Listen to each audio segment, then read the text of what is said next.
사무엘하 7장 2절 말씀을 같이 보시겠습니다.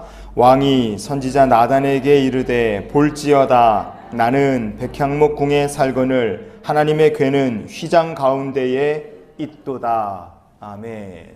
다윗은 하나님의 언약궤를 무사히 모셨어요. 언약궤를 모신 다음에 어떤 일이 있었느냐? 오늘 본문으로 본 사무엘하 7장의 1절 말씀을 보시면 이렇게 되어 있습니다. 여호와께서 주위의 모든 원수를 무찌르사 왕으로 궁에 평안히 살게 하신 때에 그랬습니다. 모든 원수 그랬어요. 어떤 나라를 포함한 원수입니까? 블레셋이죠. 삼손부터 시작해서 사무엘, 사울 왕까지 이 길고 긴 세월 동안 이스라엘이 이기지 못하고 꼼짝 못하고 당했던 나라가 블레셋입니다. 근데 그 블레셋을 포함한 모든 원수를 다윗이 무슨 수로 이길 수 있었느냐? 다윗이 훌륭해서 모든 원수를 무찌른 것이 아니라 하나님께서 다윗에게 승리를 주셨기 때문인 줄 믿습니다. 여러분, 우리의 삶도 하나님께서 승리를 주시는 삶이 될 수 있기를 원합니다. 우리가 주목할 것은 다윗이 이렇게 하나님께서 승리를 주셨고 평안함 가운데 살게 됐을 때 그가 하나님께 어떻게 하든 감사를 표현하고 싶어 했다는 점이에요. 오늘 본문 말씀을 보시면 왕이 선지자 나단에게 이르되 볼지어다 나는 백향목 궁에 살거늘 하나님의 궤는 휘장 가운데 있도다 그랬습니다. 다윗은 하나님께 감사드리고 싶어서 성전 건축하기를 소망합니다. 왜냐? 나는 아름다운 궁에 사는데 하나님의 언약궤는 저 천막으로 친 휘장 가운데 있으니 내 마음이 편치 않다. 이게 안타까운 다윗의 마음이었습니다. 여기에 그에게 나쁜 마음이 있겠습니까? 그러나 다윗은 나단 선지자에게 하나님의 성전 건축할 마음이 있다 말할 때 하나님으로부터 이런 대답을 듣습니다. 중요한 것은 하나님의 대답이죠. 사무엘하 7장의 5절부터 7절까지 말씀을 같이 읽어봅니다. 가서 내 종 다윗에게 말하기를 여호와께서 이와 같이 말씀하시되 내가 나를 위하여 내가 살 집을 건축하겠느냐? 내가 이스라엘 자손을 애굽에서 인도하여 내던 날부터 오늘까지 집에 살지 아니하고 장막과 성막 안에서 다녔나니 이스라엘 자손과 더불어 다니는 모든 곳에서 내가 내 백성 이스라엘을 먹이라고 명령한 이스라엘 어느 지파들 가운데 하나에게 내가 말하기를 너희가 어찌하여 나를 위하여 백향목집을 건축하지 아니하였느냐고 말하였느냐. 아멘. 하나님께서 다윗에게 내가 언제 너에게 집 지어달라고 얘기했느냐 그렇게 반문하신 거예요. 성전을 지어서 감사하고 싶습니다 이렇게 했던 다윗에게 내가 지금까지 이스라엘 백성들 가운데 한가운데 있었고 성막 가운데 다녔다 이렇게 그냥 하나님께서 말씀하신 거예요. 왜냐? 성전보다 하나님 더 원하신 것은 이스라엘 백성들이 감사하며 사는 삶을 하나님 원하신 겁니다.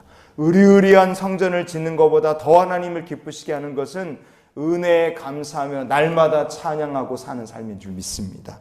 시편 69편의 30절과 31절 말씀을 우리가 같이 보시겠습니다. 내가 노래로 하나님의 이름을 찬송하며 감사함으로 하나님을 위대하시다 하리니 이것이 소 곧 뿔과 굽이 있는 황소를 드림보다 여호와를 더욱 기쁘시게 함이 될 것이라. 아멘. 날마다 믿음으로 살고 내가 날마다 감사하며 찬송으로 사는 것이 아주 다 큰 아주 번듯한 황소를 드리는 것보다 하나님이 더 기뻐하실 일이구나.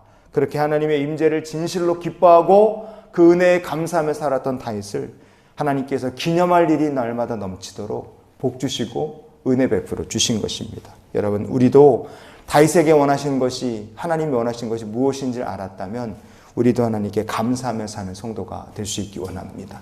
날마다 모든 순간마다 감사하며 사는 거예요. 의리의리한 성전을 지으면 거기에 하나님을 내가 가둘 수 있느냐? 못하죠. 하나님 스스로 계시고 성전보다 크시고 세상보다 크신 분이십니다. 그래서 최고의 감사는 성전을 짓는 것이 아니라 하나님의 임재 가운데 살아 내 삶이 하나님 구하시는 성전 되는 것이고 언제나 하나님 기뻐 받으시는 찬양하는 주의 자녀가 되는 것인 줄 믿습니다. 이렇게 살면 어떻게 됩니까? 하나님께서 복을 주신다고 약속하셨어요. 그 약속을 성경은 이렇게 말씀합니다. 오늘 말씀의 결론으로 사무엘하 7장의 9절 말씀을 같이 보시겠습니다. 내가 가는 모든 곳에서 내가 너와 함께 있어 내 모든 원수를 내 앞에서 멸하였은즉 땅에서 위대한 자들의 이름같이 내 이름을 위대하게 만들어 주리라. 아멘. 그 9절 말씀해 보시면 내가 너와 함께 하겠다 하나님 말씀하셨습니다. 이것은 하나님의 임재에 대한 약속입니다. 두 번째, 내 모든 원수를 내 앞에서 멸하시겠다 그러셨어요. 이것은 권능의 팔로 항상 함께 하신다는 약속입니다. 거기 마지막에 보시면 9절 뒤에 다윗의 이름을 위대하게 만들어 주시겠노라 하나님 말씀하셨습니다. 이것은 하나님과 동행하는 자가 받을 복이 반드시 있다는 뜻인 줄 믿습니다. 다윗은 하나님의 말씀을 순종합니다. 성전 건축하는 거 포기해요. 대신에 그는 감사와 찬양을 드리며 살았어요. 그래서 죽는 날까지 다윗의 시대에는 성전이라는 것은 없었으나 다윗의 시대에는 오히려 하나님과 동행했기에 하나님께 주시는 큰 복과 감사하고 기념할 일이 넘치는 시대가 될 수 있었습니다. 여러분, 다윗이 복받은 비결을 알았으니 우리도 이런 기도로 오늘 하루를 살았으면 좋겠어요. 오늘도 하나님께 감사하고 찬양하며 살게 하여 주시옵소서. 나의 생명, 손과 발을 드리고 시간을 드리고 재물을 드려서 하나님 나를 받아 주시옵소서. 하나님께 감사하고 찬양하는 성도가 될 때 우리의 삶을 하나님께서 함께 하시고 원수를 멸하시고 그 이름을 위대하게 만들어주신 다윗처럼 복 주시는 삶이 될 줄 믿습니다. 오늘도 다윗처럼 하나님을 기뻐하며 늘 감사, 늘 찬양하며 사는 귀한 날이 되시기를 주님의 이름으로 축원을 드립니다.